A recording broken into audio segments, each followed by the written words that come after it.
안녕하세요. 저는 40대 초반에 결혼 4년차 여성입니다. 저희 부모님께서는 20년 전부터 한자리에서만 감자탕집을 운영하고 있는데요. 워낙 국물 맛이 깊고 진하고 부모님만의 비법이 담긴 감자탕이라 많은 단골 손님들이 찾아와주는 식당이에요. 부모님께서 감자탕집을 오픈하기 전에는 다양한 음식점을 운영하면서 실패를 겪었어요. 여러 번의 실패 속에서 부모님만의 스타일로 완성된 감자탕을 만들어내기까지 정말 고생을 많이 했죠. 제가 결혼을 함과 동시에 SNS를 통해서 줄 서서 먹는 감자탕집으로 입소문이 나면서 전국 각지에서 찾아오는 손님들로 더욱 매출이 늘어나게 되었어요. 그래서 저는 부모님을 도와 감자탕집을 함께하며 나중에는 제가 직접 맡아 운영을 하기로 약속을 했습니다. 저희 남편은 일남일녀의 막내로 결혼하지 않은 시누이가 있었습니다. 시누이는 조그마한 분식집을 시어머니와 함께 운영하면서 시부모님과 함께 살았는데요. 제가 결혼 후 부모님 가게에서 일을 시작하게 되면서 시어머니와 시누이와의 문제가 발생되게 되었어요. 그것도 차마 가족이라면 할 수 없는 일들이었는데요. 지금은 모든 걸 지난 일로 떠올릴 수 있지만 그때 당시에는 정말 용서할 수 없었습니다. 제가 결혼하고 1년 정도 지난 뒤 유명 유튜버가 부모님의 감자탕집에 들러 인생 맛집이라고 소개를 한 것을 시작으로 유명세를 타기 시작했어요. 이미 그전에도 부모님 식당은 지역에서 꽤 유명했던 터라 전국적으로 유명세를 탄다고 하여 특별히 달라질 것은 없을 거라 생각했어요. 하지만 시간이 지날수록 많은 손님들이 찾아와 주었고 그에 따라 부모님 두 분이서 운영하기는 버거워지게 되었죠. 네가 식당에 와서 일을 도와주면서 천천히 식당을 네가 운영하도록 정리를 하면 어떻겠니? 어차피 이서방이야 자기 일을 하는 사람이니 상관없지만 너도 일을 하는 것이 좋지 않을까 싶다. 장모님, 장인어른이 힘들게 일궈놓은 식당을 이 사람한테 물려주신다고 하면 정말 열심히 해야죠. 이 사람도 음식 솜씨는 장모님 닮아서 알아주잖아요. 그렇게 저는 식당을 운영하기 위하여 일을 시작하게 되었죠. 제가 일을 시작하면서 시댁 가족들을 식당으로 초대했어요. 남편도 처가에서 도움을 받아 앞으로 꾸준히 장사를 할 수 있는 발판을 만들었다는 것을 몹시 자랑스러워했죠. 때마침 부모님의 식당이 유명해졌다는 것을 알게 된 시누이 역시 얼마나 맛이 있길래 그렇게 돈을 긁어모으는지 궁금하다며 한번 초대를 해달라고 연락이 왔습니다. 그래서 저희 부부와 친정 부모님은 식당에서 본격적으로 일을 하게 된 기념으로 시댁 가족들에게 음식을 대접하기 위해 함께 식사하는 자리를 마련했습니다. 그날도 식당은 붐비고 대기하고 있는 고객들이 많았어요. 어느 정도 정리가 되었을 때 시댁 가족들이 도착을 했고 부모님과 함께 식사를 하게 되었습니다. 시어머니께서 식당을 둘러보시며 결혼한 지 1년이 넘었는데 이렇게 제대로 찾아온 곳은 처음이라며 제법 규모가 커서 놀랐다고 했습니다. 그러면서 이렇게 큰 식당을 저한테 물려줄 수 있겠냐고 물었죠. 그러자 친정엄마는 시어머니께 어렸을 때부터 식당에서 심부름도 하고 음식 솜씨도 좋고 아마 차차 배워가며 잘 해낼 거라고 생각한다고 말했어요. 옳게 완전 땡 잡았다. 이렇게 한 번 입소문 난 식당 돈 맞는 거면 그야말로 돈박사가 아니야? 좋겠다 옳게. 우리 분식집도 이렇게 대박이 나야 하는데 우리 분식집에도 이런 비법 국물 있으면 딱인데 사돈한테 말해서 아무래도 비법 공유 좀 받아야겠다. 누나, 비법을 아무한테나 알려줘? 그냥 맛이나 봐. 우리 처갓집 감자탕 먹지? 다른 곳은 못 가. 진짜 내가 와이프랑 연애 때 결혼 결심한 게 바로 이 감자탕 국물 맛이라니까?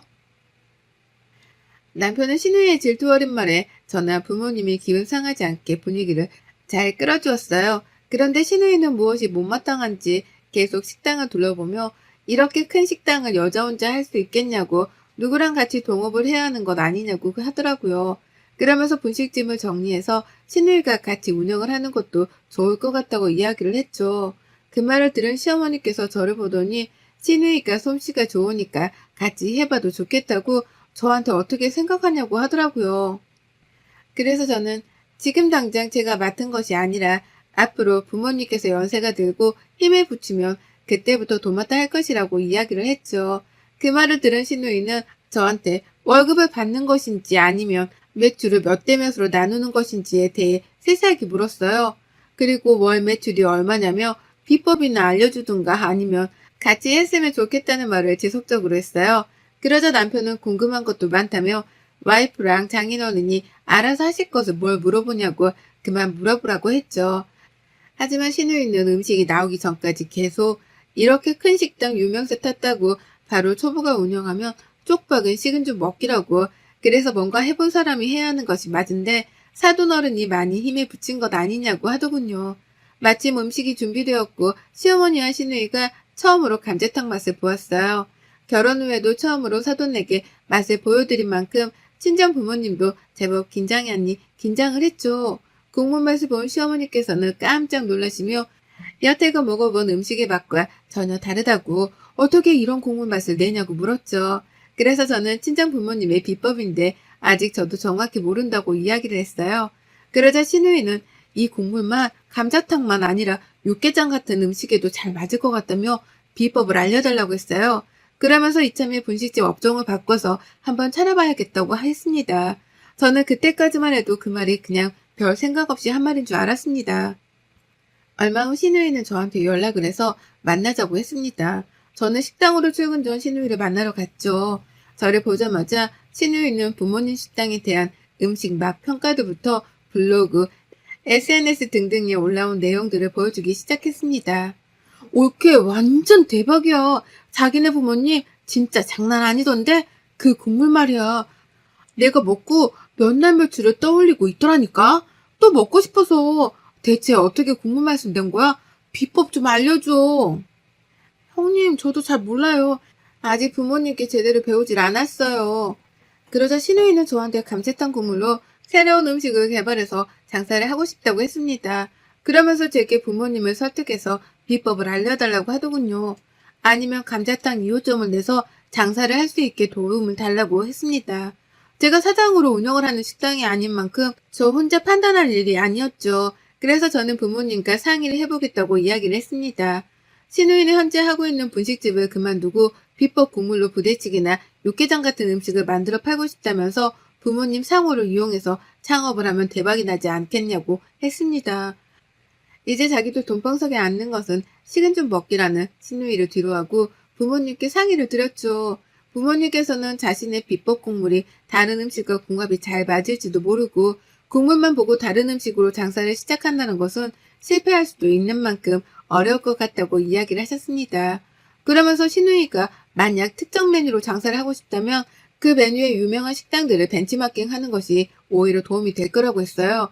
그래서 저는 신우이가 하는 분식집을 찾아가 부모님의 의견을 신우이에게 전달했죠. 저의 이야기를 듣던 시어머니께서는 저에게 화를 내시더군요. 사돈도 참 너무하다. 아가, 아니 사돈 처녀가 일 좀 해보겠다고 도움을 요청했는데 그렇게 싹둑 잘라야겠다니. 자기 딸은 그 식당 물려주면서 말이야. 참으로 섭섭하다고 전해라. 분식집이 잘 되지 않으니까 오죽하면 그런 부탁을 했겠냐. 어머니, 그 국물이 다른 메뉴와 잘 어울릴지도 모르고요. 사실 저희 부모님이 그 국물을 감자탕에 적용한 건 역시 가장 잘 어울리기 때문이었을 거라고 생각해요. 형님이 분식집을 다른 식당으로 바꾸려고 한다면 그에 맞는 식당을 찾아다니고 맛을 개발하는 것이 더 좋을 것 같고요.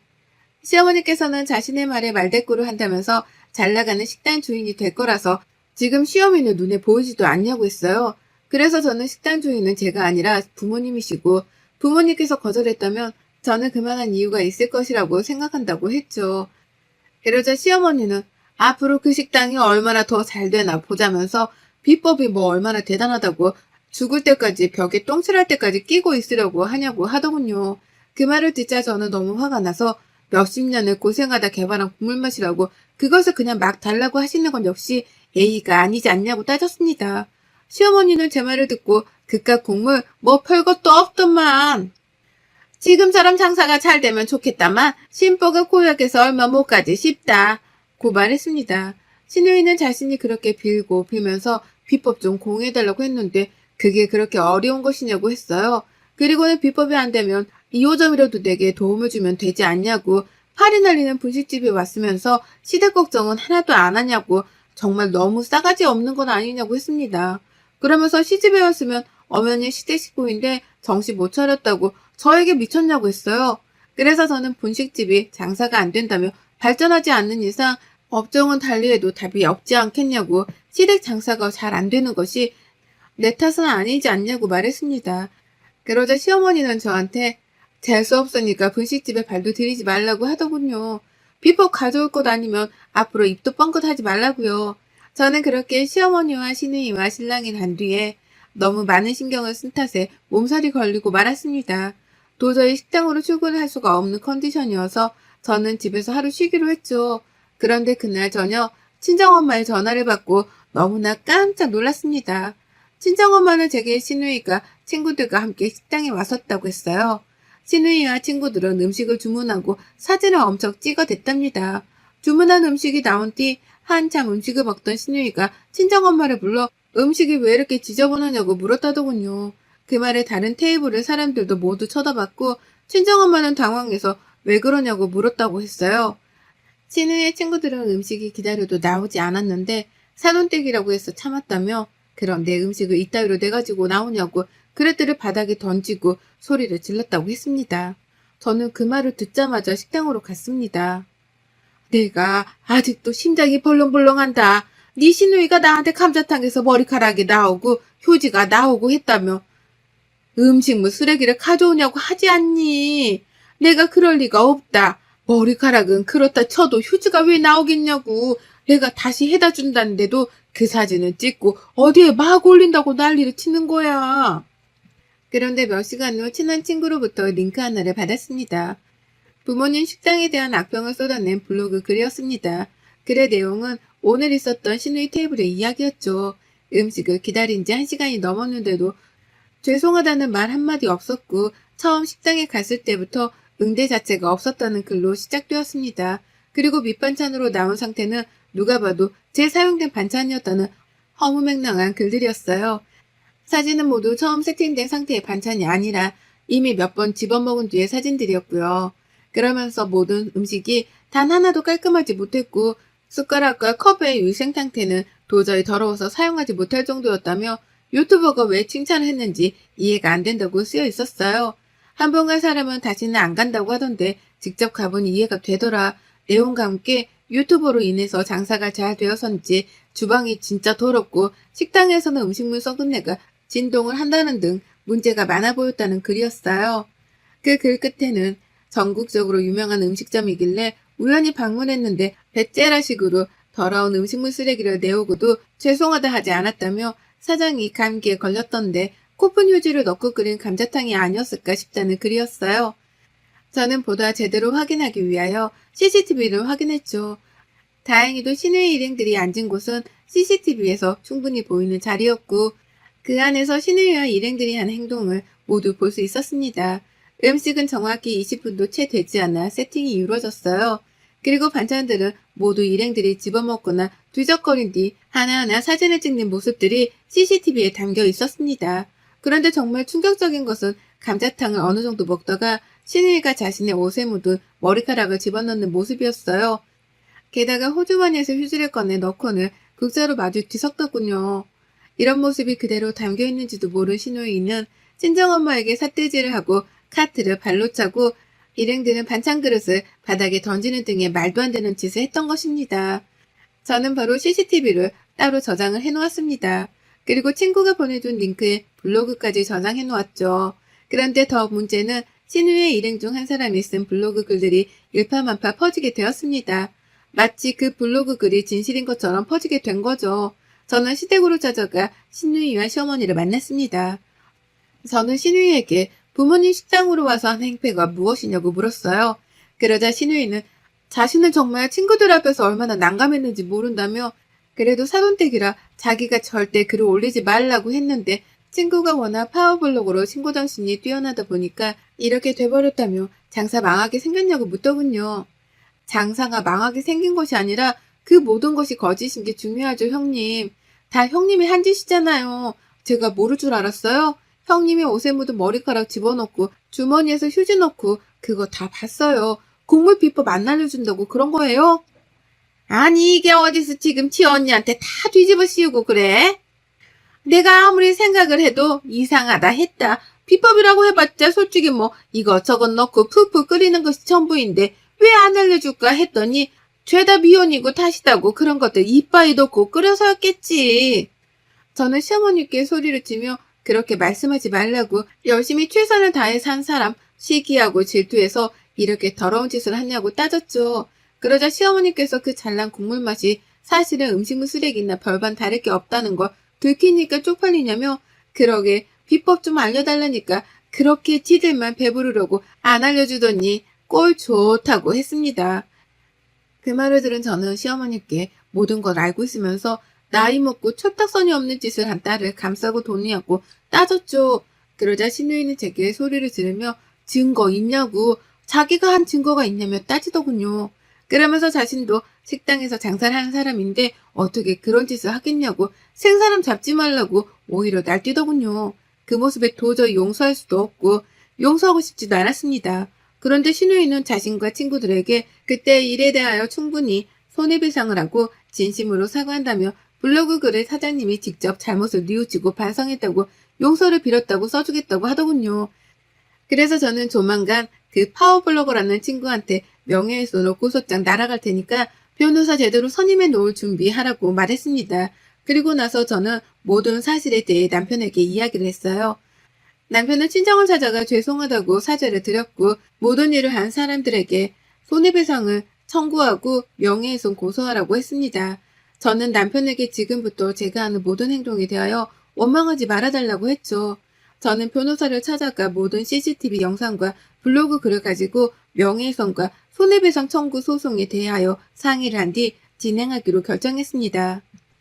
그리고 그 사실에 대하여 남편과 시어머니에게 알렸죠. 시어머니께서는 아무리 그래도 어떻게 시누이를 고소할 수 있냐고 앞으로 안 보고 살 생각이면 고소 진행하라고 하더군요. 그래서 저는 앞으로 보고 살 생각 없다고 고소하고 이자를 충분히 받아낼 거라고 대응할 거면 유능한 변호사 얼른 찾으시라고 했습니다. 하지만 제가 이렇게 고소를 준비하는지 몰랐던 시누이와 친구들은 자신들이 한 행동이 일파만파 퍼지자 더욱 재미를 느끼게 되었는지 이미 하루에도 수십 번씩 각종 커뮤니티 사이트나 SNS 등에 많은 비하 발언들을 쏟아내고 있었어요. 그로 인하여 이미 지역 맘카페며 SNS에서 부모님 식당에 대한 말도 안 되는 글들이 계속해서 올라오고 있다는 것을 다시 확인했고 그 부분에 대해서도 변호사와 증거를 수집하였습니다. 더군다나 그 중심에는 시누이가 있었고 시누이는 자신의 SNS에도 버젓이 부모님 식당 사진을 올려놓고 쓰레기로 음식을 만드는 곳이라는 태그를 걸어놓았더군요. 저는 고소를 하는 것만으로는 참을 수가 없어서 저희 식당을 처음으로 방문했던 유튜버에게 연락을 했습니다. 그리고 시누이와 친구들이 저지른 사실을 알리고 영상을 유튜버에게 전달했죠. 열심히 살아온 부모님의 식당이 이대로 무너지지 않도록 도와달라고 요청을 했어요. 저의 글과 영상을 본 유튜버는 이대로 넘어가면 거짓이 진실이 될 수 있다고 저에게 말해주었죠. 그러면서 이 영상을 통해 자신이 제대로 된 진실을 알려주겠다고 했습니다. 그렇게 유튜버의 도움을 통하여 부모님 식당 사건의 진실이라는 내용이 방영되었고 실시간으로 SNS에 전달될 수 있었어요. 그리고 그 안에서 시누이와 시누이의 분식집 파워블로거라는 친구의 신상이 모두 알려졌고 사람들은 시누이와 친구들에게 많은 비난을 쏟아냈죠. 시누이는 부모님 식당을 찾아가 자신이 우리로 인하여 분식집 장사를 할 수가 없다며 어떻게 책임을 질 거냐고 따졌어요. 그러면서 앞으로 이 식당에서 장사하고 싶으면 그 유튜버가 올리는 CCTV는 모두 조작이고 자신은 아무 잘못 없는 사람이라고 말하라고 고래고래 소리를 지르더군요. 저는 그런 시누이의 모습에 기가 막혀 주방으로 가서 비법 국물을 가져왔습니다. 저는 시누이에게 형님이 그렇게 가지고 싶은 비법 국물 이거죠? 이걸로 육개장을 하든 부대찌개를 하든 한번 마음대로 해보시라고 소리를 치고는 시누이를 향해 국물을 뿌렸습니다. 그렇게 시누이는 비법 국물을 온몸으로 받게 되었죠. 형님이 그렇게 가지고 싶다는 비법 국물 가지니까 속이 시원하세요? 그 비법 국물 흠뻑 젖은 채 분식집 가보세요. 아직 시어머니가 말씀 안 했나 본데 제가 지금 모든 증거를 가지고 형님 고소했어요. 분식집에 가면 제가 보낸 명예훼손 고소장, 손해배상 고소장 다 있을 거예요. 맞고소를 하든 대응을 하든 알아서 하시는데 진짜 제대로 준비해도 질 수밖에 없을 거예요. 시누이는 자신이 가지고 싶었던 비법 국물을 온몸으로 받은 채로 깜짝 놀란 채 요지부동이었고 저는 그런 시누이에게 다시는 찾아오지 말라고 한 번만 더 찾아오면 뼈다귀까지 같이 뿌려주겠다고 했습니다. 그 후 시누이와 저는 명예훼손과 손해배상에 대한 소송이 이루어졌고 충분한 증거를 통하여 위자료를 받아낼 수 있었습니다. 여러분의 생각은 댓글로 남겨주세요. 오늘도 시청해주셔서 정말 감사합니다.